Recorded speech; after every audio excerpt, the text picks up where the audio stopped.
Well, it's official. I've sold my Delica four-wheel drive van. This is what the car park, empty car park, symbolizes. I really liked the van. I loved it and I hated it. It was expensive to keep it running. It was hard to find parts for. It was hard to find mechanics to work on it. If you like tinkering with a project all the time, then Delica's for you.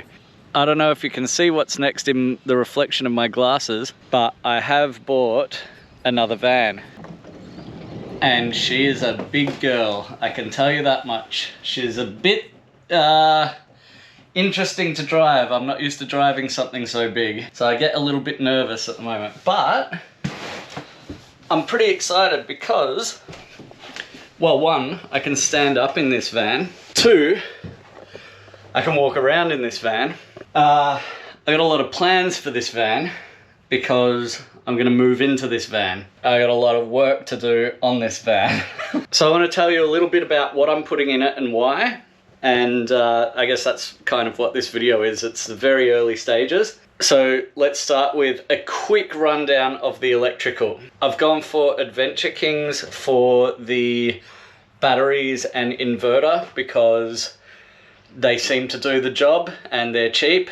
And as far as batteries go, I've got two 200 amp hour batteries that are going to go in here. So the reason that I get King's batteries is obviously the price, but they're rated, each one's rated to have a max continuous discharge of 200 amps per battery, which means that when they're connected in parallel, it's equal to 400 amps continuous discharge, which is important because I'm getting an inverter. I've got a 3000 watt inverter. With that continuous discharge, if I'm pulling the full 3000 watts, which I won't be, but you want to allow a little bit of headroom for how many watts your inverter pulls.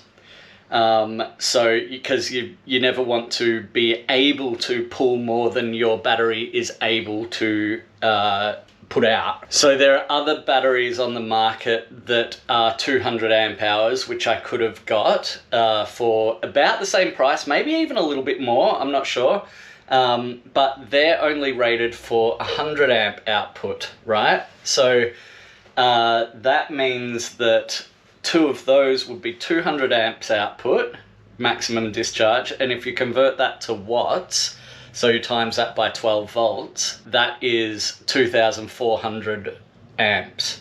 So my 3,000 watt inverter, I wouldn't be able to use any more than 2,400 amps. So I'd really be limiting myself to getting a 2,000 watt inverter. But I want to have induction cooking and all of that sort of stuff, and I want to leave some headroom to not be pushing the maximum out of my inverter and all of that sort of thing. So that's why I went with the King's batteries, because they can double the output, so 4,800 amps. I'm going to be putting a hot water system in, an electric hot water system. That's why I need so many batteries. I've got 500 watts of solar on the roof, and I'm probably going to add like an auxiliary sort of charge input that I can plug more solar panels into, or perhaps plug just a regular lithium charger into to top up the batteries when I need it. I don't know, because I don't know what my actual usage is going to be like, so I don't want to limit myself too much. But I think that's a pretty comfortable thing, knowing what I usually use when I'm camping, but living in it, having a hot water system, all of that sort of stuff, it's going to be more, substantially more. Just for reference, the old van had 100 amp hours. I could run my fridge all week long and all of that sort of stuff. I got a 40 amp DC charger that's going to be charging it. I'm not going for Kings for other things like fridges and stuff like that, because I need them to run at maximum efficiency. And I think one of the key things with fridges is how well insulated they are. And I think that the Kings ones might not be as well insulated as some of the other brands, or at least less efficient or something. I'm not sure. Because I'm going to be living in it, it's really important that I have reliable things like that. Now I got to try and get around. I can walk on this for a second, that's fine. It's going to be floor anyway. That's enough about the van for now. I just wanted to make a quick video. I'm going to be documenting the build. I've got this. This is a window blind. So it's got fly wire on that side and block out blind on that side. That's going to go there. I got another one that I'm going to put up that end. Going to have a shower over there. It's all happening. It's a big project. And the funny thing is, I've got too much work and not enough time to actually do the build. So I don't even know when this video is going to be out. So probably in 6 months when I've finished the van, this video will come out. So first of all, what is this van? It's a 2017 Ford Transit Jumbo 350e.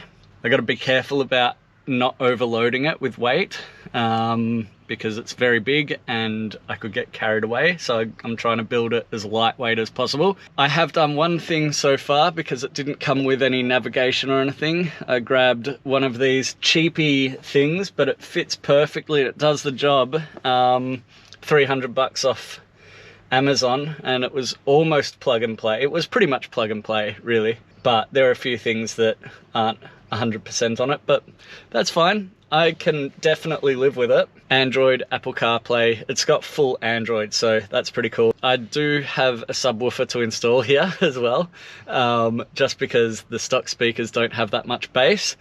So it sounds a little bit tinny. I just want it to sound a bit fuller, because if I'm going to be living in it, traveling around, I like my music. I like it to sound good. I'm gonna get one of those big wind out awnings, Fiamma or something, because even in the Delica I used to have to use a step ladder to get the awning, and this is impossible.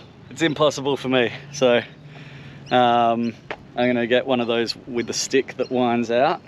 I'm pretty excited about that. I've got a Max Air fan that is gonna go, I'm not sure quite where. I would like it to go in that middle spot there, but I think it might end up going in the front spot.